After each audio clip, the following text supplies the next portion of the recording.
Welcome back to our channel simply studies with चैल्शा। And देखो हमारी जो यहाँ पे क्लास चल रही थी वो थी आपकी डेटा स्ट्रक्चर के बारे में। ठीक है, लास्ट क्लास में हमने टाइप्स ऑफ डेटा स्ट्रक्चर देखा, डेटा स्ट्रक्चर का इंट्रोडक्शन हमने कर लिया था। उसके अलावा हमने बाइनरी सर्च ट्री क्या होता है, बाइनरी ट्री क्या होता है, ट्रैवर्सिंग कैसे करते हैं, pre order, in order, post order, तो ये सारे टॉपिक हमने कवर कर लिए थे। ठीक है, उसी के साथ आपको एक लास्ट क्लास में मैंने क्रिप्टोग्राफी का एक टॉपिक करवाया था।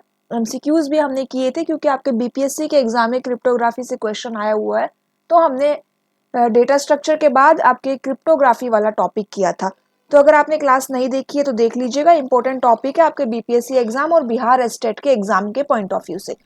तो आज की क्लास में हम क्या करेंगे, हम देखेंगे कि हीप डेटा स्ट्रक्चर क्या होता है, मैक्स हीप कैसे क्रिएट करते हैं, मिन हीप कैसे क्रिएट करते हैं। उसके अलावा ग्राफ के बारे में हम यहाँ पे देखेंगे, जो कुछ इंपॉर्टेंट ग्राफ जैसे कि रेगुलर ग्राफ, कनेक्टेड ग्राफ, तो कुछ इंपॉर्टेंट ग्राफ्स के बारे में हम यहाँ पे बात करेंगे। तो डेटा स्ट्रक्चर क्या होता है, जब हम डेटा स्ट्रक्चर देख रहे थे तो वहां पे हमने टाइप्स ऑफ डेटा स्ट्रक्चर में एक ट्री नाम का टाइप भी देखा था। एक ट्री डेटा स्ट्रक्चर की हमने वहां पे बात की थी।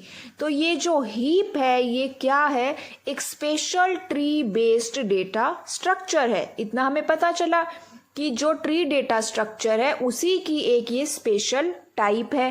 ट्री डेटा स्ट्रक्चर की क्या है, ये एक स्पेशल टाइप।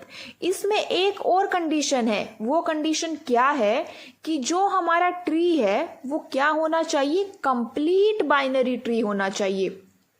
अब हमने बाइनरी ट्री क्या होता है वो तो समझा था कि भाई जिसके अंदर एटमोस्ट 2 चाइल्ड हो वो क्या होगा, बाइनरी ट्री होगा। मतलब 0 भी हो सकता है, 1 भी हो सकता है, लेकिन मैक्सिमम चाइल्ड उसके अंदर 2 ही होंगे, वो क्या होता है, बाइनरी ट्री होता है। अब ये कंप्लीट बाइनरी ट्री क्या होता है, तो देखिए कंप्लीट बाइनरी ट्री के अंदर जो हमारे लेवल्स होते हैं ना, जो हमारे ट्री में लेवल्स होते हैं वो सारे लेवल कंप्लीटली फिल होने चाहिए। मतलब ऐसा नहीं है कि एक साइड में सारा फिल करते गए और दूसरी साइड को छोड़ ही दिया, तो ऐसा नहीं होना चाहिए। सभी लेवल्स इक्वली फिल होने चाहिए। और ये फिलिंग हम कहाँ से स्टार्ट करते हैं, लेफ्ट साइड से स्टार्ट करते हैं, एक्सेप्ट द लास्ट नोड, क्योंकि लास्ट नोड क्या होता है, लीफ नोड होता है, तो इसलिए उसमें ये कंडीशन अप्लाई नहीं होती कि उसके नोड कंप्लीटली फिल होने चाहिए, क्योंकि उसके कोई नोड होंगे ही नहीं। इतना हमें समझ में आया। कंप्लीट बाइनरी ट्री जिसके अंदर सारे लेवल्स क्या हो, कंप्लीटली फिल हो। अब एक फुल बाइनरी ट्री भी आता है। अब ये फुल बाइनरी ट्री क्या होता है, तो समझिए कि फुल बाइनरी ट्री के अंदर या तो 0 चाइल्ड होंगे या फिर 2 चाइल्ड होंगे, इधर 0 और 2 चाइल्ड। कंप्लीट बाइनरी ट्री के अंदर 0 भी हो सकता है, 1 भी हो सकता है, 2 भी हो सकता है। कंडीशन क्या है, बस वो लेवल उनके कंप्लीटली फिल होने चाहिए, इतनी कंडीशन है उसमें। लेकिन फुल बाइनरी ट्री की कंडीशन क्या है कि या तो चाइल्ड 0 होगा या फिर 2 होंगे, एक्सेप्ट दी लीफ नोड। अब इसको हम देखिए, कुछ यहाँ पे ट्री बनाए गए हैं, तो देखिए इन ट्री से पहला जो एग्जाम्पल है उसमें रूट नोड है, उसका लेफ्ट चाइल्ड भी है और राइट चाइल्ड भी है। मतलब टोटल कितने चाइल्ड है, 2 चाइल्ड है। ठीक है, फिर अगले वाले नोड के भी 2 चाइल्ड है। ओके, नेक्स्ट नोड का एक सिंगल चाइल्ड है। और यहाँ पे देखिए अब ये लेवल्स भी कंप्लीट कर रहे हैं। अब ये कंप्लीट बाइनरी ट्री है, क्यों, क्योंकि ये लेवल्स तो कंप्लीट कर रहे हैं लेकिन फुल बाइनरी ट्री नहीं है। क्यों, क्योंकि फुल बाइनरी ट्री के अंदर सिंगल चाइल्ड अलाउड नहीं है। इतना हमें समझ में आया कि ये कंप्लीट है, फुल नहीं है। अगर नेक्स्ट ट्री को देखिए, यहाँ पे लेफ्ट राइट 2 नोड है। ठीक है, 2 नोड है, सेम लेवल पे है। उसके बाद नेक्स्ट नोड के भी 2 नोड्स है, लेकिन राइट चाइल्ड का कोई भी नोड नहीं है। तो इसका क्या मतलब हुआ कि ये ट्री फुल बाइनरी ट्री है और कंप्लीट भी है, क्योंकि कंप्लीट के अंदर लीफ नोड का लेवल मैटर नहीं करता। इतना हमें समझ में आया कि ये ट्री फुल भी है और कंप्लीट भी है, 0 और 2 चाइल्ड इसके अंदर है। अब इस ट्री को थोड़ा देखिए कि यहाँ पे 2 चाइल्ड है, लेवल भी कंप्लीट है, उसके बाद नेक्स्ट के भी 2 चाइल्ड है और नेक्स्ट का एक सिंगल चाइल्ड है, लेकिन फिर भी ये कंप्लीट ट्री नहीं है और फुल बाइनरी ट्री भी नहीं है। क्यों, भाई फुल तो इसलिए नहीं है क्योंकि इस फुल के अंदर सिंगल चाइल्ड अलाउड नहीं है, पर ये कंप्लीट क्यों नहीं है? तो देखिए कंप्लीट की कंडीशन ये फॉलो कर रहा है कि भाई 2 चाइल्ड है और 1 चाइल्ड है, कंडीशन तो फॉलो हो रही है, लेवल भी सेम है, लेकिन ये एक कंडीशन फुलफिल नहीं कर रहा कि जो नोड है उनकी फीलिंग लेफ्ट से होनी चाहिए। तो ये जो सिंगल राइट चाइल्ड है ना, इसको लेफ्ट साइड में शिफ्ट होना चाहिए था, तभी ये क्या होता, एक कंप्लीट बाइनरी ट्री होता। नेक्स्ट एग्जांपल देखो, यहाँ पे 2 ट्री है, एक ट्री है, 2 नोड है, उसके बाद देखिए अगले चाइल्ड के भी 2 नोड है। अब ये फुल बाइनरी ट्री है लेकिन कंप्लीट नहीं है, क्यों? क्योंकि फुल इसलिए है क्योंकि 0 चाइल्ड और 2 चाइल्ड है। कंप्लीट इसलिए नहीं है, जो कंडीशन ऊपर वाले एग्जाम्पल में एप्लीकेबल थी वही यहाँ पर है कि हमें नोड की फीलिंग लेफ्ट साइड से करनी चाहिए थी और इसमें राइट साइड से है, इसीलिए ये कंप्लीट बाइनरी ट्री नहीं है। इतना हमें समझ में आया। तो क्या इसके अंदर 2 मेन पॉइंट निकल के आए कि जो एक कंप्लीट बाइनरी ट्री होता है उसके अंदर हमारी जो नोड की फीलिंग है वो लेफ्ट साइड से होनी चाहिए, ठीक है। दूसरी कंडीशन ये है कि कंप्लीट बाइनरी ट्री के अंदर राइट सिबलिंग होना ही होना चाहिए।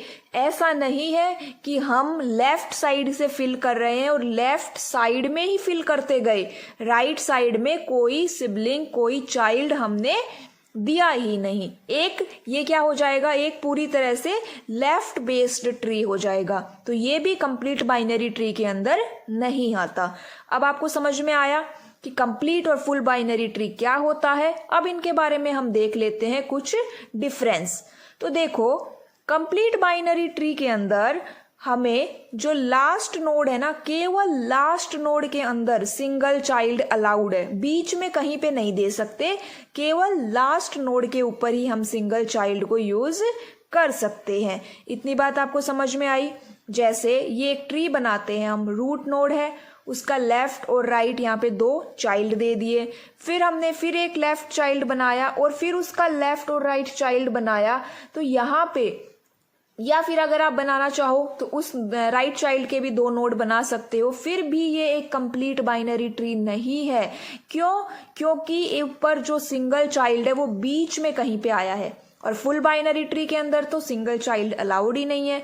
कंप्लीट बाइनरी ट्री के अंदर देखिए फीलिंग हमेशा लेफ्ट साइड से होनी चाहिए, फुल के अंदर ऑर्डर मैटर नहीं करता।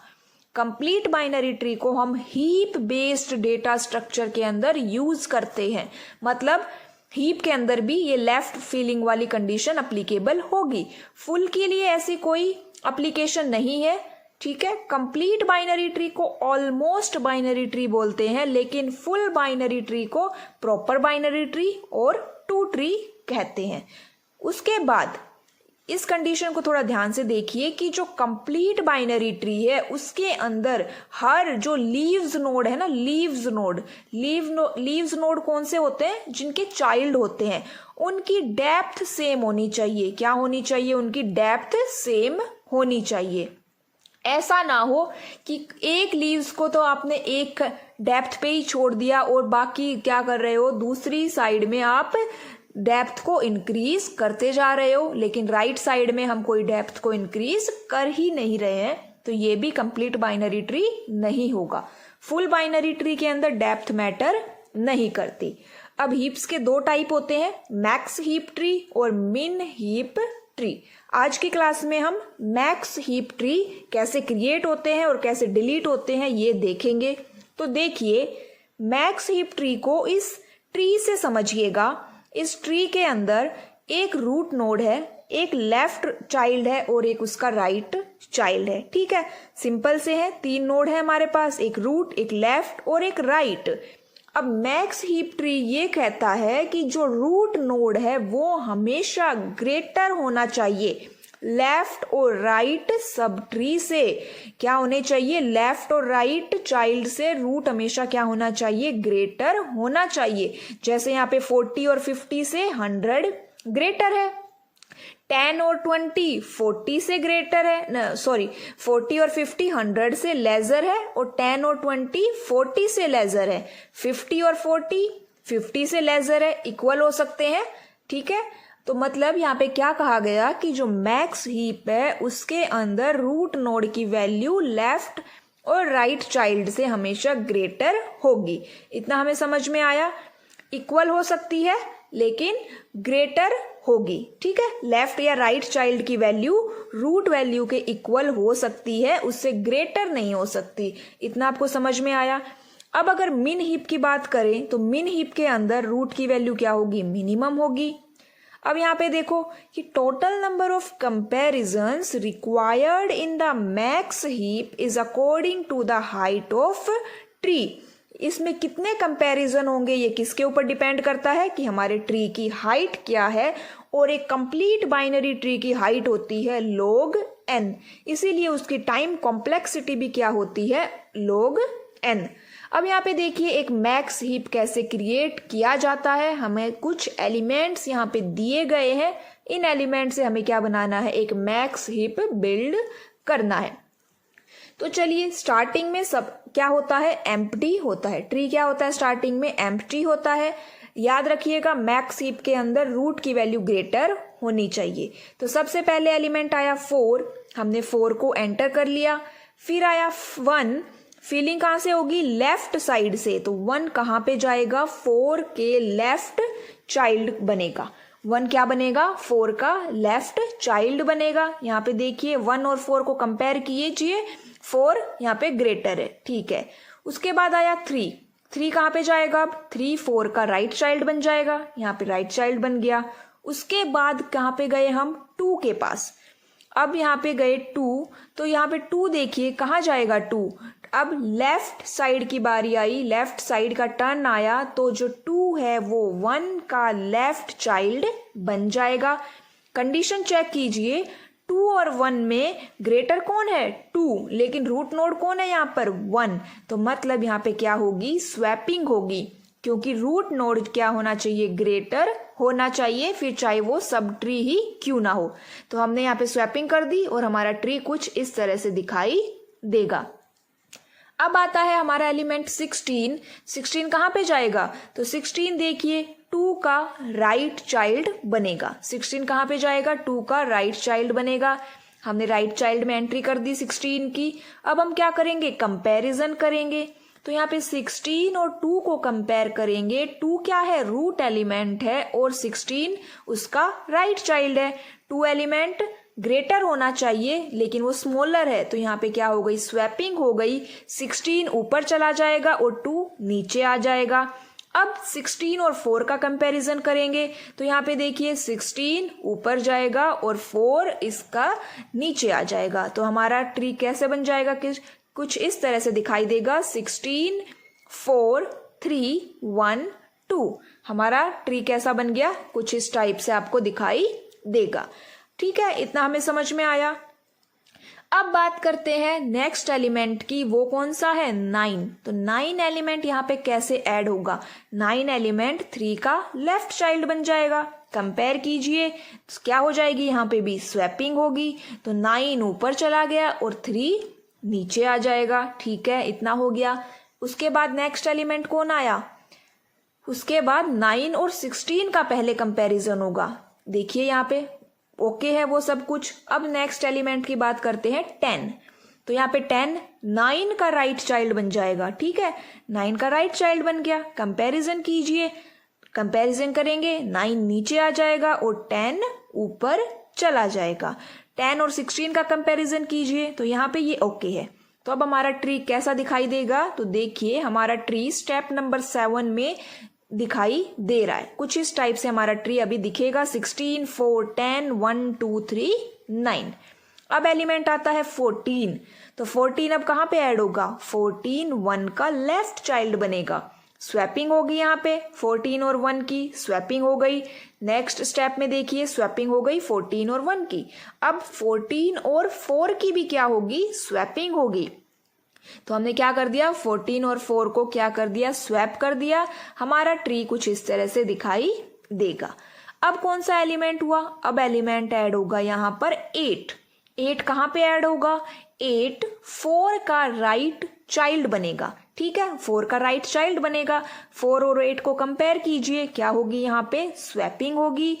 स्वैपिंग होने के बाद हमारा ट्री क्या हो जाएगा, 8 ऊपर चला जाएगा और 4 उसका राइट चाइल्ड बन जाएगा।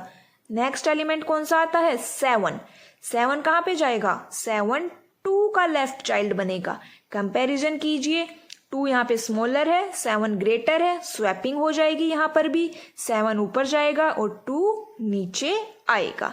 7 और 14 का कंपैरिजन करेंगे तो ये सब ओके है, तो ये हमारा क्या हो गया, फाइनल मैक्स हीप ट्री हो गया। तो देखिए 14 और 10 16 से स्मॉलर है, 8 और 7 14 से स्मॉलर है, 1 और 4 8 से स्मॉलर है, 2 7 से स्मॉलर है, 3 और 9 हमारा 10 से स्मॉलर है। तो इस तरह से हम क्या कर सकते हैं, एक मैक्स हीप को क्रिएट कर सकते हैं। अब बात करते हैं कि अगर एक मैक्स हीप ट्री के अंदर कोई नोड डिलीट करना है, कोई एलिमेंट डिलीट करना है, तो वो कैसे किया जाए। तो सबसे पहले ये समझिएगा कि एक मैक्स हीप के अंदर अगर हम कोई इंटरमीडिएरी पोजीशन का एलिमेंट डिलीट करना चाहते हैं, मतलब कहीं बीच में से कुछ डिलीट करना चाहते हैं, तो वो काफी कॉस्टली हो जाता है। इसीलिए हम क्या करते हैं, जो भी एलिमेंट आपको डिलीट करना है उसको आप लास्ट एलिमेंट के साथ रिप्लेस कर दीजिए। क्या कर दीजिए, लास्ट एलिमेंट के साथ रिप्लेस कर दीजिए और फिर लास्ट एलिमेंट को आप इजीली डिलीट कर सकते हैं। ठीक है, इस तरह से इसके अंदर डिलीशन होता है। स्टेप्स क्या क्या है यहाँ पे देखिए, मैक्स हीप के अंदर, मिन हीप के अंदर भी सेम इसी तरह से डिलीशन होता है। ठीक है, अब यहाँ के स्टेप देखिए। सबसे पहला स्टेप है कि हमें रूट या कोई और एलिमेंट जो भी डिलीट करना है उसको आप लास्ट नोड के साथ रिप्लेस कर दीजिए। रिप्लेस कर दिया हमने, फिर हम क्या करेंगे, सेकंड स्टेप में उस लास्ट एलिमेंट को डिलीट कर देंगे, जो अभी हमने रिप्लेस किया है लास्ट एलिमेंट उसको डिलीट कर देंगे। अब थर्ड स्टेप क्या होगा, हमें फिर से ट्री को अरेंज करना पड़ेगा। क्यों, क्योंकि जब आप लास्ट एलिमेंट को रिप्लेस करेंगे तो जो हमारी कंडीशन है मैक्स हीप की कि रूट ग्रेटर होना चाहिए, वो कंडीशन क्या हो जाएगी, फेल हो जाएगी। इसीलिए हमें हमारे ट्री को फिर से मैक्स हीप ट्री के अंदर अरेंज करना पड़ेगा। ये आपके सामने देखिए एक ट्री दिया हुआ है 10 5 3 2 4। हमें एलिमेंट डिलीट करना है 10, वो क्या है, रूट एलिमेंट है। सबसे पहला स्टेप क्या है, 10 को रिप्लेस करना है किससे, लास्ट एलिमेंट से, और वो क्या है, 4। हमने रिप्लेस कर दिया, हमारा ट्री कुछ इस तरह से दिखाई देगा। ठीक है, अब हमें लास्ट एलिमेंट को डिलीट करना है, हमने 10 को डिलीट कर दिया, ट्री हमारा ऐसा दिखाई देगा। अब देखिए यहाँ पे इसको फिर से अरेंज करेंगे, क्योंकि 5 और 4 को अगर चेक किया जाए तो 4 स्मॉलर है, तो क्या कर देंगे हम यहाँ पे स्वैपिंग कर देंगे इनकी। क्या करेंगे, इनकी स्वैपिंग, और 5 ऊपर चला जाएगा और 4 नीचे आ जाएगा। तो हमारा ट्री कुछ इस तरह से दिखाई देगा। देखिए हमारा ट्री कुछ इस तरह से दिखाई देगा। अब यहाँ पे देखिए 5 ग्रेटर है, 4 3 स्मॉलर है और 2 4 से स्मॉलर है। तो ये क्या बन गया, वापस से हमारा एक मैक्स हीप ट्री बन गया। क्लास अच्छी लगे तो सब्सक्राइब कर दीजिएगा। अब देखिए मिन हीप क्या होता है। मिन हीप ट्री के अंदर जो हमारा रूट एलिमेंट होता है उसकी वैल्यू उसके लेफ्ट और राइट नोड से क्या होती है, मिनिमम होती है, जैसे कि इस ट्री में आपको दिखाई भी दे रहा है। अब यहाँ पे देखो, जैसे मैक्स हीप के अंदर total number of comparison height of tree के ऊपर डिपेंड करते हैं, उसी तरह यहाँ पे भी हाइट के ऊपर डिपेंड करते हैं। और कंप्लीट बाइनरी ट्री की हाइट क्या है, log n। कॉम्प्लेक्सिटी क्या होगी उसकी, O log n।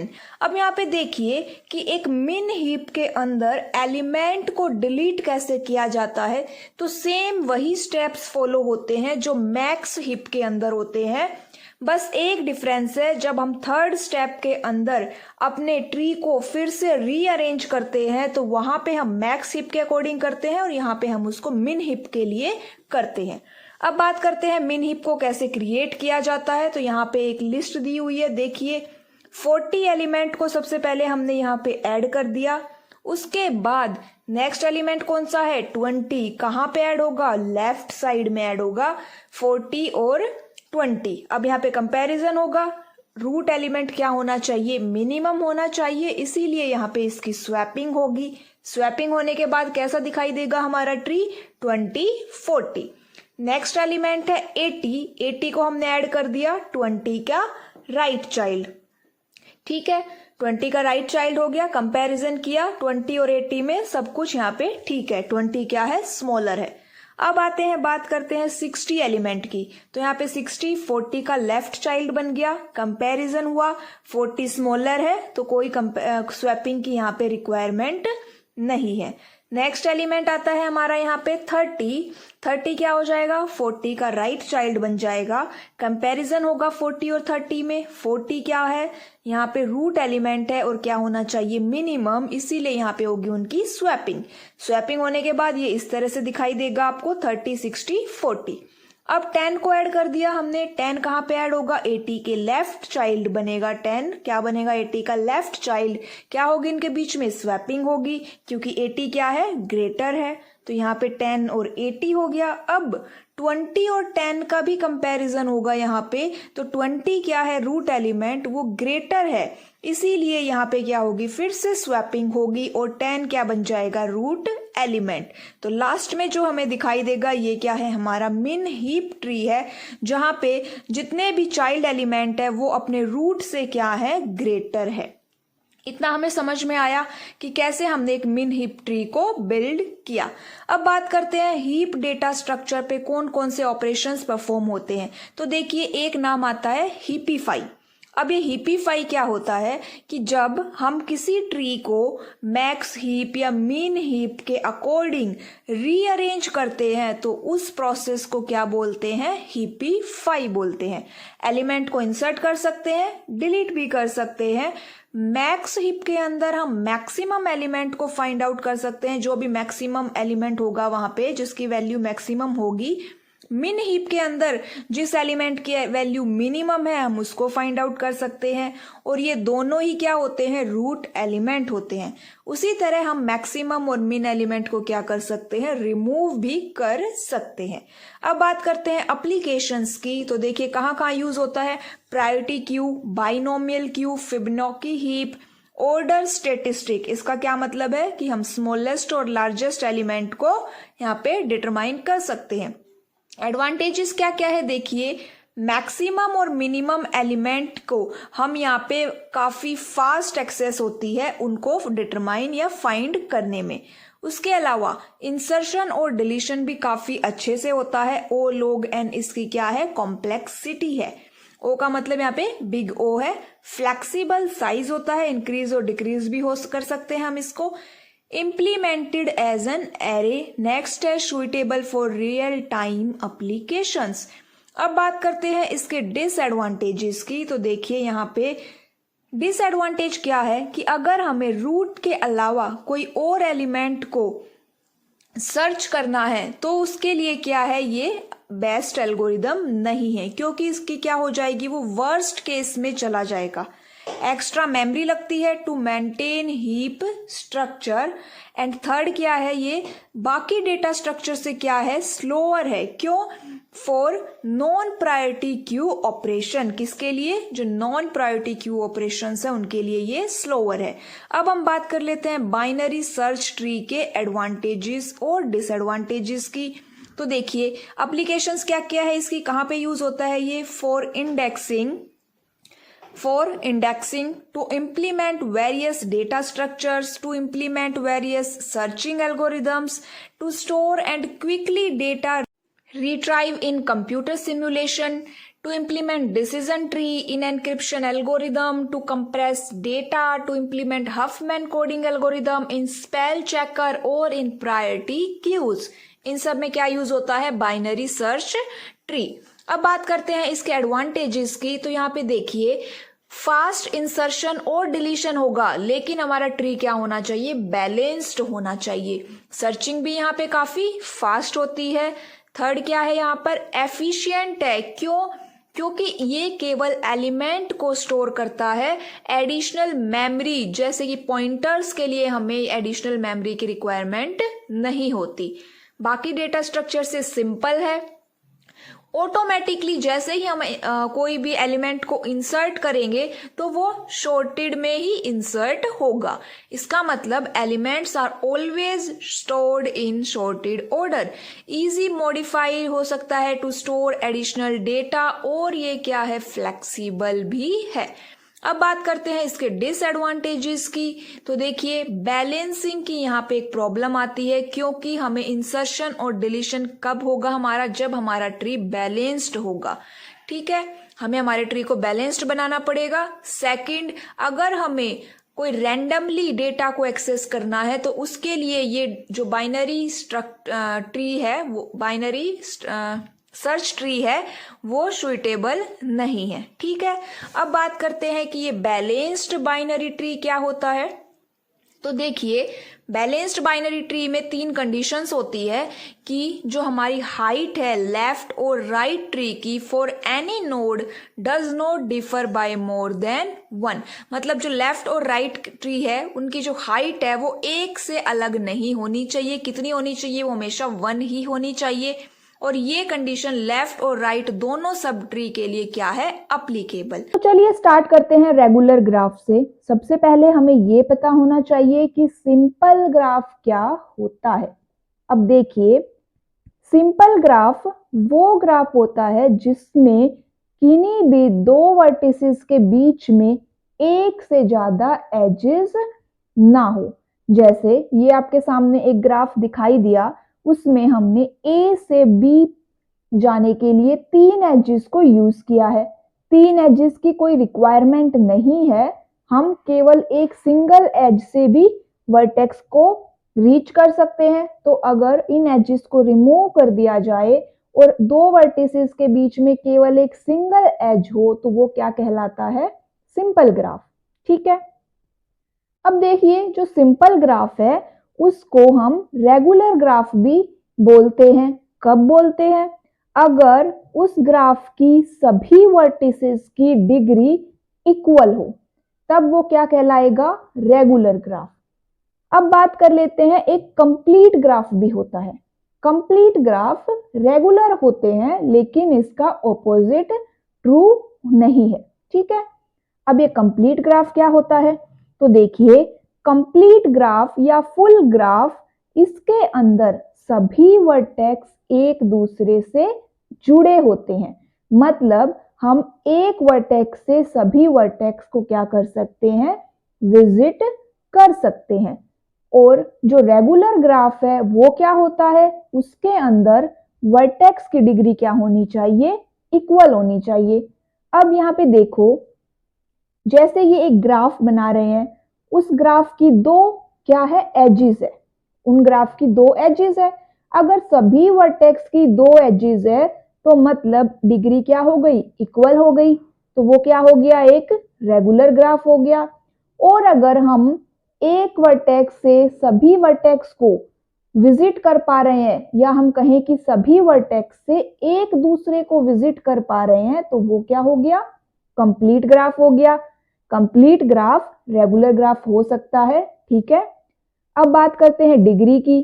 तो यहाँ पे देखिए, एक ग्राफ है जिसके अंदर n वर्टेक्स है, तो उस कंप्लीट ग्राफ की डिग्री कितनी होगी, n-1।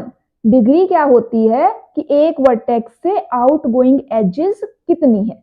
अब हमें फाइंड आउट करना है टोटल नंबर ऑफ कनेक्शंस। तो यहाँ पे फॉर्मूला होता है n इंटू n-1/2। जैसे n इज इक्वल टू 4 है, तो हमारे पास इसकी डिग्री कितनी हो जाएगी, n-1, मतलब 3 हो जाएगी। और कितने कनेक्शंस होंगे यहाँ पे, डिग्री आप समझ गए, जैसे a से 3 एजेस, आउटगोइंग एजेस काउंट करनी है हमें। ठीक है, आउटगोइंग एजेस। अब यहाँ पे देखिए कि जैसे हम बात करें कि 3 एजेस है यहाँ पे, टोटल नंबर ऑफ कनेक्शंस कितने होंगे यहाँ पे, तो टोटल नंबर ऑफ कनेक्शंस हो जाएंगे 6। टोटल काउंट कर लीजिए एज, कितनी एज बन रही है यहाँ पर, 6 एजेस बनती है। मतलब ये एक कंप्लीट ग्राफ है। और हर वर्टेक्स की क्या है, डिग्री इक्वल है, 1 2 3 1 2 3, सभी वर्टेक्स की क्या डिग्री है, 3। तो इसका मतलब ये एक रेगुलर ग्राफ भी है। इतना हमें समझ में आया कि रेगुलर ग्राफ क्या होता है और कंप्लीट ग्राफ क्या होता है। अब एक बात और ध्यान दीजिएगा कि जो रेगुलर ग्राफ है वो हमेशा अनडायरेक्टेड ग्राफ होगा, मतलब उसमें डायरेक्शंस नहीं होंगी। वो क्या होगा, एक अनडायरेक्टेड ग्राफ होगा जिसमें हर वर्टेक्स की क्या होंगी, सेम नंबर ऑफ डिग्री होगी, सेम नंबर ऑफ एजेस होंगी। जैसे आपके सामने एक ग्राफ बनाया है, उसमें सभी वर्टेक्स की कितनी डिग्री है, 2 डिग्री है, 2 एजेस है। तो ये क्या है, एक रेगुलर है लेकिन कंप्लीट नहीं है। क्यों? क्योंकि ये सभी वर्टेक्स को कवर नहीं कर रहे। अब यहाँ पे देखो, इसमें भी सभी की क्या है, डिग्री 2 है, और यहाँ पे सभी वर्टेक्स को हम रीच भी कर पा रहे हैं एक दूसरे से। तो मतलब ये रेगुलर और कंप्लीट दोनों है। जो सी ग्राफ है उसमें डिग्री 3 है और सभी वर्टेक्स को हम एक दूसरे के साथ विजिट कर सकते हैं, तो ये भी दोनों ग्राफ है। इतना हमें समझ में आया आपको अच्छे से। डिग्री क्या होती है, डिग्री का मतलब होता है कि हम एक वर्टेक्स से आउटगोइंग एजेस को क्या करें, काउंट करें। अब यहाँ पे कुछ थ्योरम्स आती हैं। ये थ्योरम रेगुलर ग्राफ या कोई और ग्राफ हो सभी के लिए एप्लीकेबल है। क्या क्या थ्योरम्स है देखिए। कहती है फर्स्ट थ्योरम कि एक ग्राफ जी है, उसमें जितने भी वर्टिसेस हैं उनकी डिग्री का सम क्या होगा, ट्वाइस होगा नंबर ऑफ एजेस के। जैसे इस ग्राफ में डिग्री कितनी है, सभी की, यहाँ पे सभी वर्टेक्स की डिग्री कितनी है, 2 है। वर्टेक्स ए बी सी सभी की डिग्री कितनी है, 2 है। टोटल कितनी हो जाएगी, 6 हो जाएगी। टोटल वर्टेक्स कितने हैं यहाँ पर, 3 है। और टोटल एजेस कितनी है, वो भी 3 है। तो यहाँ पे सम क्या हो गया, ट्वाइस है किसका, नंबर ऑफ एजेस का। ठीक है, इतना हमें समझ में आया। अब बात करते हैं सेकंड थ्योरम की। तो यहाँ पे सेकंड थ्योरम क्या कहती है कि ये जो डिग्री का सम आया है ना, वो हमेशा क्या होगा, वो एक इवन नंबर होगा, कभी भी वो ओड नंबर नहीं होगा। वर्टेक्स की डिग्री का सम हमेशा इवन होगा। अब बात करते हैं बाइपर्टाइट ग्राफ। काफी इंपॉर्टेंट ग्राफ है, थोड़ा ध्यान से समझिएगा कि क्या होता है। अब देखिए, मान लीजिए एक ग्राफ है जी। अब ग्राफ है तो उसमें वर्टेक्स भी होंगे और उसमें एजेस भी होंगी। तो बाइपर्टाइट ग्राफ में हमें क्या करना है कि जो हमारा वर्टेक्स का सेट है ना, जो वर्टेक्स का ओरिजिनल सेट गिवन है, उसको 2 सेट्स में डिवाइड कर देना है और 2 इंडिपेंडेंट सेट्स में डिवाइड कर देना है। ठीक है, जैसे मान लीजिए u और v मैंने 2 इंडिपेंडेंट सेट्स में क्या कर दिया, उनको डिवाइड कर दिया। नॉन एम्प्टी होने चाहिए, मतलब कि उसके अंदर वर्टेक्स होने चाहिए, उन सेट के अंदर एम्प्टी नहीं होना चाहिए वो सेट। ठीक है, अब 2 हो गए हमारे पास सेट u और v। अब मान लीजिए मेरे पास 2 वर्टेक्स भी है जिनका नाम क्या है, u और v। स्मॉल u और v मेरे पास 2 वर्टेक्स है, उनके बीच में एक एज है। अब क्या होगा ना कि जो वर्टेक्स है जिनके बीच में एक एज है, वो वर्टिसेस इन दोनों सेट में हम इंक्लूड करेंगे। लेकिन हमें क्या ध्यान देना है कि वो दोनों वर्टेक्स एक साथ ना आए, मतलब या तो एक सेट में u चला जाए और सेट b में v चला जाए, या फिर सेट a के अंदर v आ जाए और सेट b के अंदर u चला जाए। u और v दोनों अलग अलग सेट में होने चाहिए क्योंकि वो एक एजेस को शेयर कर रहे हैं, वो सेम सेट के अंदर नहीं आने चाहिए। अगर वो वर्टेक्स जो एक एज शेयर करते हैं वो एक सेम सेट के अंदर आ गए तो मतलब वो ग्राफ बाइपर्टाइट ग्राफ नहीं है। इतना हमें समझ में आया कि बाइपर्टाइट ग्राफ होता क्या है। अब आता है क्वेश्चन कि हम कैसे एक गिवन ग्राफ को चेक कर सकते हैं कि वो बाइपर्टाइट है या नहीं है। तो इसके लिए जो एक सबसे इजी टेक्निक है वो है ग्राफ कलरिंग। अब ग्राफ कलरिंग में क्या है कि हम वर्टेक्स को, यहाँ पे 2 कलर्स हम यूज करेंगे, वर्टेक्स को क्या दे देंगे, कलर्स दे देंगे। और हमें ये एंश्योर करना है कि 2 एडजेसेंट वर्टेक्स को सेम कलर ना मिले। अगर उनको सेम कलर मिल गया ना तो मतलब वो बाइपर्टाइट नहीं है। इस ग्राफ को देखिए, मैंने यहाँ पे रेड कलर, फिर ब्लैक, फिर रेड, फिर ब्लैक, फिर रेड और फिर ब्लैक, मतलब यहाँ पे किन्हीं भी दो वर्टेक्स को सेम कलर नहीं मिला है। जो एडजेसेंट वर्टेक्स है उनको सेम कलर यहाँ पे नहीं मिला है। ठीक है, तो इसका क्या मतलब हुआ कि ये ग्राफ क्या है, बाइपर्टाइट है। और इस ग्राफ की लेंथ कितनी है, 6 है, और ये एक साइकिल है क्योंकि यहाँ पे स्टार्टिंग और एंडिंग क्या है, वर्टेक्स सेम है। तो ये एक साइकिल ग्राफ ऑफ लेंथ 6 क्या है, बाइपर्टाइट ग्राफ है। अब यहाँ पे देखो, हमने वर्टेक्स को डिवाइड कर दिया 2 सेट्स में, एक्स और वाई। एक्स के अंदर हम रेड कलर वाले वर्टिसेस लिखेंगे और वाई के अंदर हमने ब्लैक कलर के वर्टिसेस लिखे। तो यहाँ पे हमने लिख दिया और चेक किया कि कोई भी यहाँ पे दो वर्टेक्स एक साथ नहीं आए हैं जो एक एज को शेयर करते हैं। दूसरी साइड देखिए, यहाँ पे रेड ब्लैक, रेड रेड और ब्लैक। अब यहाँ पे दो वर्टेक्स क्या है जो एडजेसेंट है, नेबर्स है एक दूसरे के, उनको सेम कलर मिल गया। अब यहाँ पे अगर वर्टिसेस में डिवाइड करें एक्स और वाई तो देखिए ए सी डी और बी ई। अब सी और डी दोनों एक्स सेट के अंदर है और सी और डी एक एज को भी शेयर करते हैं। इसका मतलब ये ग्राफ क्या नहीं है, बाइपर्टाइट नहीं है।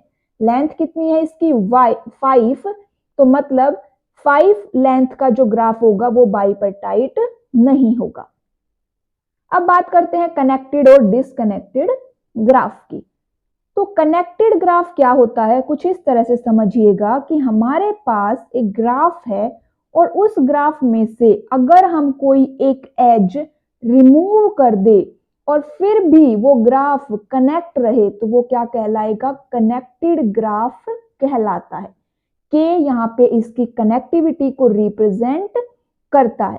मान लीजिए हमारे पास एक ग्राफ है जिसमें 4 वर्टिसेस है और उनमें एजेस है। हमने एक एज को रिमूव कर दिया, फिर भी हम उन 4 वर्टिसेस को विजिट कर पा रहे हैं, इसका मतलब हमारा ग्राफ अभी भी कनेक्टेड है। इतना हमें समझ में आया कनेक्टेड ग्राफ क्या होता है। इसके अंदर हम एक वर्टेक्स से सभी वर्टेक्स को क्या कर सकते हैं, विजिट कर सकते हैं। के क्या है यहाँ पर, के कनेक्टिविटी है ऑफ ए ग्राफ, मतलब कनेक्टिविटी का मतलब एजेस। अगर के 4 है तो मतलब कि हर वर्टेक्स की मिनिमम एज 4 होंगी। Higher the connectivity of a graph, जितनी ज्यादा कनेक्टिविटी होगी ना, जितनी हायर, उतने ही फेल होने के चांसेस कम होंगे। इस ग्राफ को देखिए ए बी और सी, ये K2 कनेक्टेड ग्राफ है, मतलब यहाँ पे कनेक्टिविटी कितनी है, 2। हर वर्टेक्स की देखिए यहाँ पे 2 एजेस है। ठीक है, इतना हमें समझ में आया कि कनेक्टिविटी का क्या मतलब होता है। अब देखिए साइड के में वर्टेक्स 1 वर्टेक्स 2 मैंने यहाँ पे 2 लिस्ट बना ली, 2 कॉलम्स यहाँ पे लिखे, वर्टेक्स 1 और वर्टेक्स 2। अब हम चेक करेंगे कि जो ए बी सी 3 वर्टेक्स है क्या हम उन सबको एक दूसरे से विजिट कर पा रहे हैं या नहीं। तो ए से देखिए बी, ए बी पाथ है हमारे पास, हम ए से सी पर भी जा सकते हैं, 2 पाथ है ए बी सी और ए सी। उसके बाद बी से सी को विजिट कर सकते हैं, बी सी या फिर बी ए सी। ठीक है, फिर हम अगर बी से सी से ए को विजिट करना चाहे तो वो भी हो सकता है यहाँ पर, और अगर सी से बी को विजिट करना चाहे तो हम वो भी कर सकते हैं। मतलब हम हर एक वर्टेक्स से एक दूसरे को विजिट कर सकते हैं। अगर यहाँ पे मान लीजिए मैं एक एज ए सी को रिमूव कर दूं यहाँ से, तो क्या हमारा, तब क्या हम सब नोड्स को विजिट कर पा रहे हैं, हाँ तब भी हम विजिट कर सकते हैं। हमने ए से सी पर जाने वाले पाथ को रिमूव कर दिया, लेकिन फिर भी हम ए से बी और बी से सी का पाथ यूज करके सी तक जा सकते हैं। इसका मतलब ये ग्राफ क्या है, कनेक्टेड ग्राफ है। ये जो ग्राफ आपको दूसरा ग्राफ दिखाई दे रहा है ये K4 ग्राफ है। इसका मतलब हर वर्टेक्स की यहाँ पे कितनी एजेस है, यहाँ पर 4 एजेस है, और ये भी क्या है, एक कनेक्टेड ग्राफ है। हर वर्टेक्स से हम बाकी सारे वर्टेक्स को विजिट कर सकते हैं।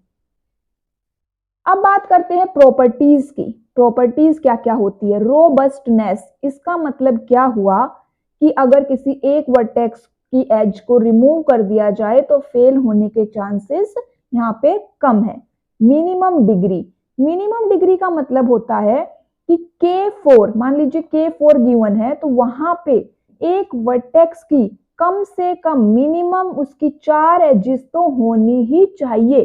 4 से ज्यादा एजेस हो सकती है लेकिन 4 से कम नहीं हो सकती। तो मतलब एक कनेक्टेड ग्राफ में जितनी उसकी कनेक्टिविटी दी गई है उतनी एजेस तो उसके अंदर होनी चाहिए। उसके बाद आती है सेपरेबिलिटी। इसका क्या मतलब हुआ कि अगर हम किसी एक एज को रिमूव कर दे तो भी हमारा जो ग्राफ है वो क्या ना हो, सेपरेट ना हो, डिसकनेक्टेड ना हो।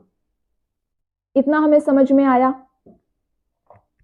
अब बात करते हैं डिसकनेक्टेड ग्राफ की। डिसकनेक्टेड ग्राफ का मतलब क्या होता है कि अगर हम किसी एक एज को रिमूव कर दे तो हमारा ग्राफ क्या हो जाए, डिसकनेक्ट हो जाए। मतलब अगर हम समझें कि मेरे पास एक ग्राफ है दो वर्टेक्स का A और B, मेरे पास एक ग्राफ है जिसके अंदर दो वर्टेक्स है और एक ही एज है।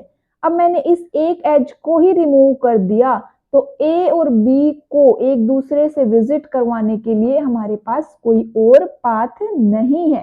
तो यहाँ पे ये क्या हो गया, डिसकनेक्टेड ग्राफ हो गया। और A और B क्या हो गए, A और B इसके सब ग्राफ हो गए। मतलब A और B यहाँ पे क्या हो गए, इसके कनेक्टेड कंपोनेंट्स हो गए।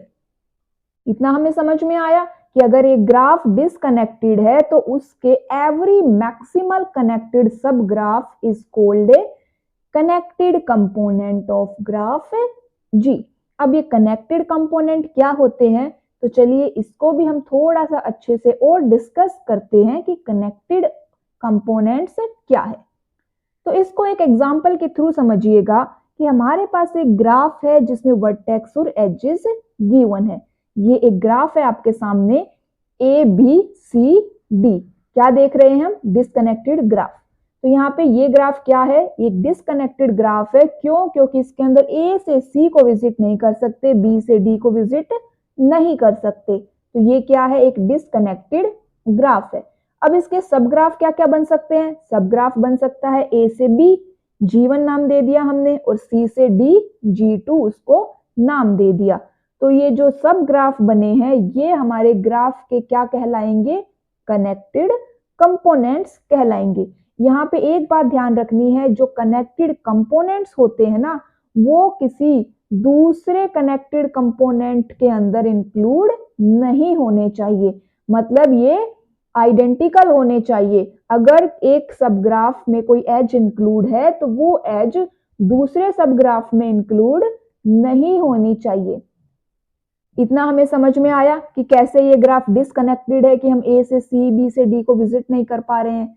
G1 और G2 इसके क्या है, कनेक्टेड कंपोनेंट। इस एग्जांपल को और देखिए, यहाँ पे A B C D E F 6 vertices है। A से D को विजिट नहीं कर सकते, वैसे ही B से E को नहीं कर सकते। तो मतलब ये भी क्या है, एक डिसकनेक्टेड ग्राफ है। अब इसके सब ग्राफ क्या क्या बन सकते हैं, तो देखिए हमने बनाया सब ग्राफ B D और F। एक सब ग्राफ हमने चूज कर लिया B D F। दूसरा सब ग्राफ हम इंक्लूड कर रहे हैं B और F को। थर्ड सब ग्राफ के अंदर A E C। अब यहाँ पे देखो G1 इसका सब ग्राफ बन गया, लेकिन G2 को देखिए B से F एजेस पहले से ही G1 के अंदर इंक्लूडेड है। तो मतलब B से F एक इसका कनेक्टेड कंपोनेंट नहीं बन सकता। इतना हमें समझ में आया। तो इसके कनेक्टेड कंपोनेंट्स कौन कौन से बनेंगे, G1 और G3। G के क्या है, कनेक्टेड कंपोनेंट्स है, और जो कनेक्टेड कंपोनेंट्स है वो हमेशा डिसकनेक्टेड ग्राफ में ही मिलते हैं। इतना हमें समझ में आ गया कि भाई कनेक्टेड कंपोनेंट्स क्या होते हैं, डिसकनेक्टेड ग्राफ क्या होते हैं। अब बात कर लेते हैं साइकिल और सर्किट की। तो सबसे पहले देखिए ये एक ग्राफ है आपके सामने और सबसे पहला पॉइंट आता है वॉक। वॉक क्या होती है, वॉक एक sequence of vertices and edges होती है। मतलब जैसे कि हम भी वॉक कर रहे हैं तो हम क्या कर रहे हैं, हम एक तरह से घूम रहे हैं, ट्रैवर्स कर रहे हैं। तो वॉक क्या होती है, वॉक का मतलब होता है ट्रैवर्स करना।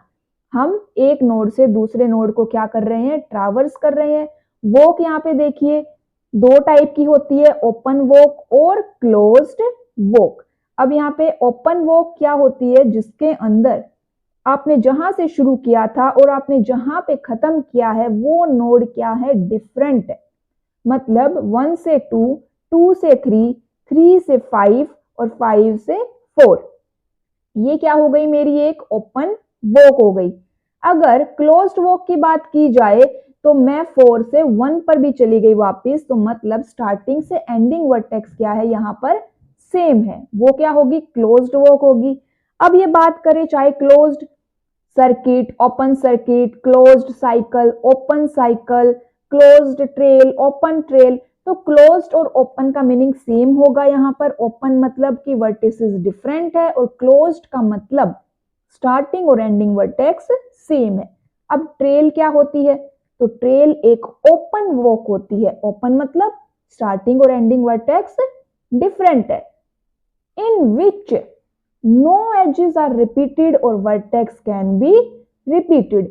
तो जो वॉक है ना उसके अंदर एज भी रिपीट हो सकती है और वर्टेक्स भी रिपीट हो सकता है, लेकिन ट्रेल के अंदर हम एज को रिपीट नहीं कर सकते। ठीक है, अब बात करते हैं सर्किट की। तो सर्किट क्या है, एक क्लोज्ड ट्रेल है, मतलब इसमें स्टार्टिंग और एंडिंग वर्टेक्स क्या रहेगा, सेम, तभी तो वो सर्किट बनेगा। अब इसके अंदर ट्रेल है, ट्रेल का मतलब क्या हुआ, एजेस क्या नहीं हो सकती, रिपीट नहीं हो सकती, वर्टेक्स रिपीट हो सकते हैं। ये क्या बन गया हमारा, एक सर्किट। ठीक है, अब बात करते हैं पाथ की। तो पाथ क्या होता है, एक वॉक को हम पाथ कब कहेंगे, जब उसके वर्टेक्स और एजेस क्या होंगे, आइडेंटिकल होंगे। ये एक ओपन वॉक होगी। अब मान लीजिए हम दिल्ली से चंडीगढ़ जा रहे हैं, एग्जाम देने आप कहाँ जा रहे हो, दिल्ली से चंडीगढ़ जा रहे हो। आपने वहां पे क्या किया, एक रूट फॉलो किया। अब उस रूट के अंदर आपने जितनी चीजें क्रॉस कर दी, अब वो दोबारा तो नहीं आएगी आपके रूट में, तो मतलब वो क्या है, तो मतलब वो क्या है, एक पाथ है और ओपन वॉक है। क्यों, क्योंकि आप दिल्ली से चंडीगढ़ गए हो, आपका स्टार्टिंग और डेस्टिनेशन क्या है, डिफरेंट है। और साइकिल क्या होगी कि मैं दिल्ली से चंडीगढ़ गई और चंडीगढ़ से मैंने सेम रूट को फॉलो किया और वापस कहाँ पे आ गए, हम वापस दिल्ली आ गए। तो इसका मतलब जो हमारा स्टार्टिंग और एंडिंग वर्टेक्स है वो वहां पे सेम है, वो क्या हो गई, एक क्लोज्ड वॉक हो गई। दूसरा, जो जो पाथ में आपने क्रॉस किया वो दोबारा से आप क्रॉस नहीं करोगे। इतना हमें समझ में आया। आपने अगर कोई दूसरा रूट फॉलो किया है दिल्ली से चंडीगढ़ और चंडीगढ़ से दिल्ली का, तो उन दोनों में क्या होगा, उन दोनों में आपके वर्टेक्स और एजेस क्या रहेंगे, वहां पे आइडेंटिकल रहेंगे। समझ में आया। अब यहाँ पे देखिए A to B, B to C और C टू D, ये क्या है, ये एक पाथ है। A to B, B to C और C टू A, ये क्या है, यहाँ पर एक साइकिल फॉर्म हो रही है।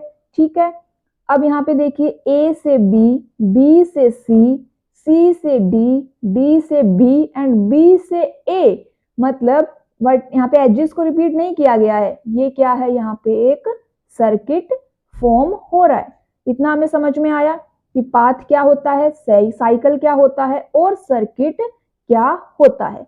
ठीक है, spanning tree. Spanning tree is a tree which have v vertices and v-1 edges. All nodes in a spanning tree are reachable from each other. इसका क्या मतलब हुआ कि जो भी हमारा स्पैनिंग ट्री बनेगा उसमें कितने वर्टिसेस होंगे, v वर्टिसेस होंगे। ध्यान दीजिएगा, एक ग्राफ का जब भी हम कोई स्पैनिंग ट्री बनाएंगे तो उसमें मान लीजिए 4 वर्टिसेस है, तो एजेस कितनी होंगी, 3 स्पैनिंग ट्री के अंदर। और हम उन 4 वर्टिसेस से एक दूसरे को क्या कर पाएंगे, विजिट कर पाएंगे।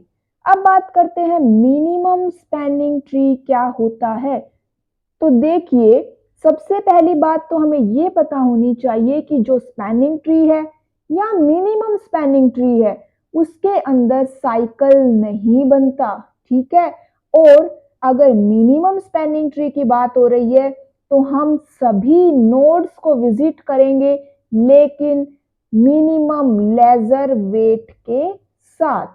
समझ में आई इतनी बात। अब एक मिनिमम स्पैनिंग ट्री एल्गोरिदम हमारे पास कौन कौन सी होती है, क्रुस्कल्स एंड प्रिम्स एल्गोरिदम होती है।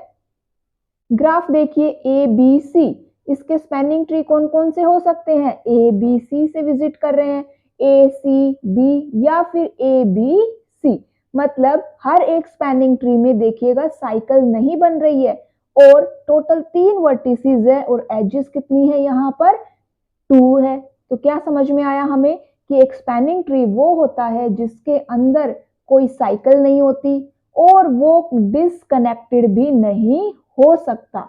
उसके अलावा every connected and undirected graph has at least 1 spanning tree. मतलब एक स्पैनिंग ट्री तो होगा ही होगा, एक से ज्यादा हो सकते हैं। और जो डिसकनेक्टेड ग्राफ होते हैं ना, उनका कोई भी स्पैनिंग ट्री नहीं होता। लास्ट क्लास में हमने देखा था डिसकनेक्टेड ग्राफ क्या होते हैं, ठीक है। इतना हमें समझ में आया।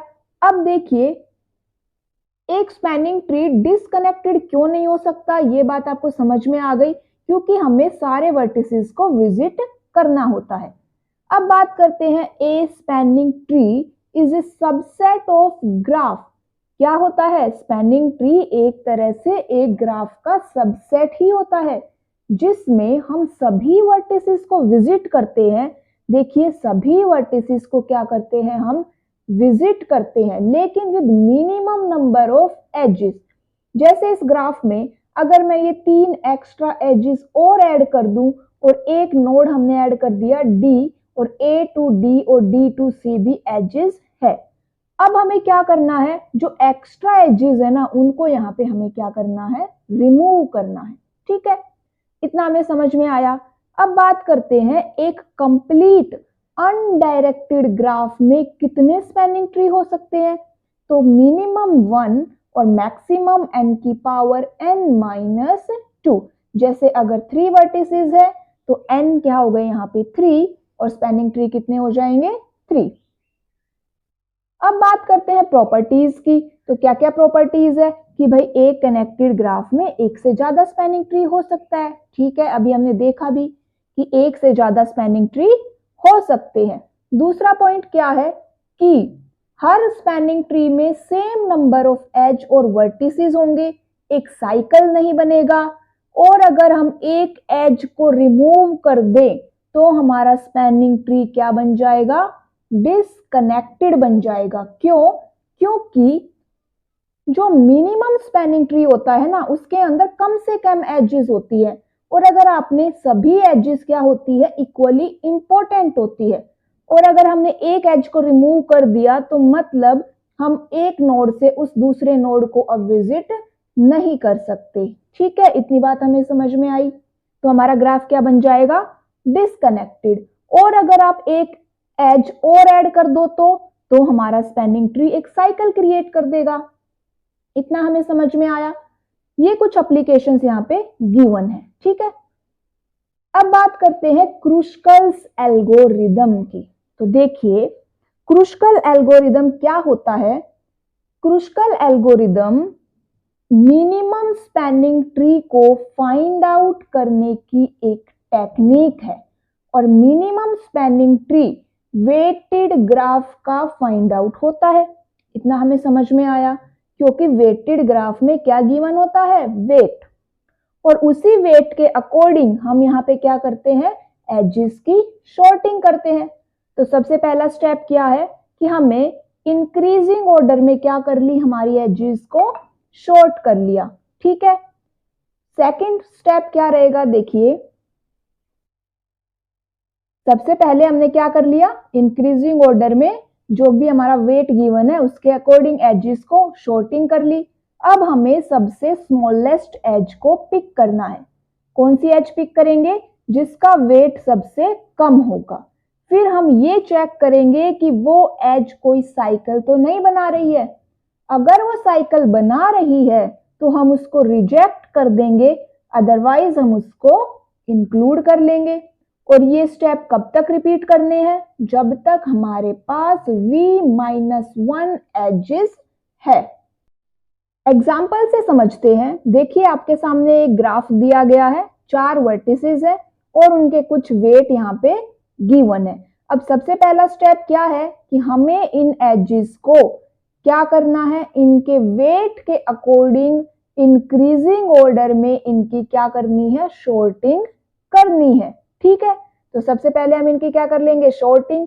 एक साइड में एज लिख दिया और एक साइड में हमने वेट लिख दिया और यहाँ पे क्या हो गई उनकी शॉर्टिंग। 1 2 3 4 5 6 7 8 वेट है। अब क्या करेंगे, सबसे जो स्मॉलेस्ट वेट जिसका है उस नोड को हम क्या करेंगे, उस एज को हम क्या करेंगे, पिक करेंगे। तो सबसे स्मॉलेस्ट किसका है, यहाँ पर देखिए सबसे स्मॉलेस्ट वेट है 1 और ये एज कौन सी एज है यहाँ पर, ये ए सी। तो हमने क्या कर लिया, ए सी एज को पिक कर लिया। इतना हमें समझ में आया। अब देखिए इसके बाद स्मॉलेस्ट किसका है, तो इसके बाद है ए बी। तो ए बी हमने एज पिक कर ली। साथ साथ ये भी चेक करना है कि साइकिल ना बने। ठीक है, ए बी के बाद बी ई सिलेक्ट होगी तो हमने बी ई को सिलेक्ट कर लिया, बी ई। और यहाँ पे इसका वेट कितना गिवन है, 3। अब उसके बाद कौन आएगा, उसके बाद आएगा ई डी जिसका वेट है 4। तो ई डी हमने यहाँ पे ड्रॉ कर दी। नेक्स्ट हमारे पास है ए ई। तो देखिए जब ए ई को हम ड्रॉ कर रहे हैं तो क्या बन रहा है, यहाँ पर एक साइकिल बन रहा है। तो इसीलिए हम इस एज को रिजेक्ट कर देंगे। ठीक है, नेक्स्ट एज चेक करते हैं सी डी। सी डी से भी यहाँ पे क्या फॉर्म हो रहा है, एक साइकिल फॉर्म हो रहा है। इसका मतलब ये भी रिजेक्ट हो जाएगी। नेक्स्ट है हमारी बी डी और बी डी को अगर हम यहाँ पे चूज करें तो हमारी फिर अब भी एक साइकिल फॉर्म हो रही है, तो ये एज भी रिजेक्ट हो जाएगी। और नेक्स्ट हमारी एज आती है सी ई और सी ई अगर सिलेक्ट की तब भी हमारी क्या बनता है, एक साइकिल। तो इसका मतलब अब ये जो ट्री हमारा बन गया ये क्या है, minimum spanning tree with minimum weight. अब इसमें वेट कितना आया टोटल, तो देखिए सभी के वेट को ऐड कर दीजिए। 1 + 2 + 3 + 4, टोटल वेट कितना हो जाएगा यहाँ पे 10। तो इस तरह से हम क्या कर सकते हैं, किसी भी एक ट्री का minimum spanning tree find out कर सकते हैं विद क्रुस्कल एल्गोरिदम। इतना हमें समझ में आया। चलिए आगे चलते हैं। अब बात करते हैं इसके टाइम कॉम्प्लेक्सिटी की। तो क्या होती है, ई log ई या फिर ई log वी। ठीक है, अब हम करेंगे प्रिम्स एल्गोरिदम। तो देखिए प्रिम्स एल्गोरिदम भी एक ग्रीडी एल्गोरिदम का टाइप है। इसके अंदर क्या करते हैं, हम एक सिंगल नोड को सिलेक्ट कर लेते हैं। सबसे पहले हम कोई एक नोड को क्या करते हैं, सिलेक्ट करते हैं और फिर उस नोड से जितनी भी उसकी एडजेसेंट नोड्स है उनकी तरफ जाएंगे। ठीक है, इतना हमें समझ में आया कि हमने एक वर्टेक्स, कोई भी एक वर्टेक्स को चूज कर लिया। उसके बाद उसकी जितनी भी कनेक्टिंग एजेस है हम उनको देखेंगे और उसमें जिसका भी मिनिमम वेट होगा उसको सिलेक्ट कर लेंगे। फिर ये भी देखना है साथ साथ में कि एक सर्कल वो ना बनाए। ये क्या हो गया हमारा प्रिम्स एल्गोरिदम। ठीक है, क्रुस्कल में हम क्या करते हैं कि इंक्रीजिंग ऑर्डर में पहले एजेस को शॉर्ट कर लेते हैं, लेकिन प्रिम्स एल्गोरिदम में पहले हम एक वर्टेक्स को चूज करते हैं और फिर उसी के अकॉर्डिंग क्या करेंगे, बाकी एजेस को ट्रैवर्स करना स्टार्ट करते हैं। यहाँ पे देखिए एक ग्राफ गिवन है आपके सामने, 4 वर्टिसेस है यहाँ पर भी। सबसे पहले हमने क्या किया, एक वर्टेक्स ए को चूज कर लिया। ठीक है, ए चूज हो गया। ए से कौन कौन सी एजेस जा रही है, ए से ए बी और ए सी ये जा रही है, और एक ए ई भी जा रही है। लेकिन मिनिमम कौन सी है यहाँ पे देखिए, मिनिमम है ए सी और ए बी। ठीक है, इसलिए हमने यहाँ पे ए ई को इंक्लूड नहीं किया क्योंकि ए ई का वेट इनसे भी ज्यादा है। तो अब देखिए यहाँ पे हम लिख लेते हैं A B is equal to 2 और A C is equal to 1, और अगर ए ई को भी लिखना चाहे तो ए इज इक्वल टू 5। 215 में मिनिमम कौन है, 215 में मिनिमम है 1, तो 1 को हमने यहाँ पे सिलेक्ट कर लिया। ठीक है, इतना हो गया। अब सी से कौन कौन सी एजेस जा रही है, तो देखिए सी से सी डी और सी ई 2 एजेस जा रही है। तो अब हमने क्या किया, सी डी और सी ई को भी अपनी लिस्ट में ऐड कर लिया। ठीक है, सी डी और सी ई को भी अपनी लिस्ट में ऐड कर लिया। यहाँ पे आप ए ई इज इक्वल टू 5 को भी अपनी लिस्ट में ऐड करते हुए चलना, मैंने यहाँ पे लिखा नहीं है, आप अपना लिखते हुए चलना। ठीक है, अब देखिए 2 5 6 8 में मिनिमम कौन है, 2 5 6 8 में मिनिमम है 2, तो हमने कौन सी एज को सिलेक्ट किया, यहाँ पर ए बी को सिलेक्ट किया। समझ में आया। अब हमने जो सी की एजेस है उनको हम यहाँ से हटा देते हैं। ठीक है, अब हमारे पास कितनी एजेस बच गई, हमारे पास बचा 6 8 और 5, 3 एजेस बची है हमारे पास 6 8 और 5।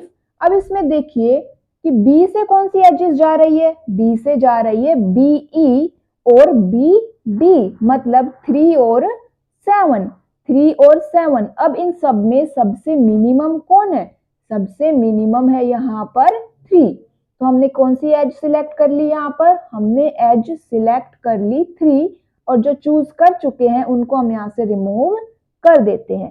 तो हमने यहाँ पे एज सिलेक्ट करी है कौन सी, बी ई। बी ई को अपने ग्राफ में ड्रॉ कर देंगे, जो भी हमारा स्पैनिंग ट्री बन रहा है उसमें हमने बी ई को ऐड कर दिया। ठीक है, एक्स्ट्रा एज यहाँ से रिमूव हो जाती है। अब यहाँ से देखिए ई, ई से कौन कौन सी एजेस जा रही है, ई से जा रही है ई डी, ई सी और ए ई को हम पहले से ही इंक्लूड करते हुए चल रहे हैं, है ना। तो ये एजेस हमारी जा रही है, इनको हम क्या कर लेते हैं, यहाँ पे राइट डाउन कर लेते हैं। कौन कौन सी हमने राइट डाउन करी, डी ई, एक मिनट रुकिएगा, हाँ, इससे हम लिखते हैं कि ई डी, वेट कितना है ई डी का 4, और कौन सी एज है ई से ई सी जिसका वेट है 8, और ई सी हमने पहले से भी इंक्लूड की हुई है तो दोबारा लिखने की भी रिक्वायरमेंट नहीं थी यहाँ पर। और अगली एज है ई ए का वेट कितना है 5। अब इन सब में से सबसे मिनिमम वेट आपको किसका दिखाई दे रहा है, तो सबसे मिनिमम वेट है यहाँ पर डी ई का, कितना है वेट 4, तो हमने डी ई को सिलेक्ट कर लिया। कितना हो जाएगा हमारा डी ई का वेट 4, और इस एज को हम अपने स्पैनिंग ट्री में क्या कर देंगे, ऐड कर देंगे। कौन सी एज को, डी ई को, तो डी ई को हमने स्पैनिंग ट्री में ऐड कर दिया। अब यहाँ पे जितनी भी एजेस बच गई है ना, उनसे देखिएगा उन सब से यहाँ पे एक साइकिल बनता है। आप कोई भी एज उठा के देख लीजिए, सभी से क्या बनेगा, एक साइकिल बनेगा। सी डी से साइकिल बनता है, उसके अलावा बी डी से भी साइकिल फॉर्म हो रहा है, सी ई से भी साइकिल फॉर्म हो रहा है, और ई ए से भी यहाँ पे साइकिल फॉर्म होता है। तो जिन जिन से साइकिल फॉर्म होता है उन सभी एजेस को हम क्या कर देंगे, रिजेक्ट कर देंगे। और फाइनल में ये हमारे सामने क्या आएगा बन के, एक minimum spanning tree. Minimum spanning tree जिसके अंदर हमने सभी वर्टिसेस को विजिट किया with minimum number of weight. तो आप देख सकते हो हर एजेस को लगाने से क्या बनता है, यहाँ पर एक साइकिल फॉर्म होता है। और स्पैनिंग ट्री की क्या प्रॉपर्टी है कि उसके अंदर साइकिल नहीं होना चाहिए। इतना हमें समझ में आया। तो अब आप देखिए, अब हम क्या देखेंगे कि जो हमारा मिनिमम स्पैनिंग ट्री बना है उसका मिनिमम वेट कितना है। तो ऐड कर दीजिए सभी का वेट, कितना हो जाएगा, टोटल हो जाएगा 10। इस तरह से क्या कर सकते हैं हम, प्रिम्स एल्गोरिदम से स्पैनिंग ट्री हम फाइंड आउट कर सकते हैं। कॉम्प्लेक्सिटी है v²।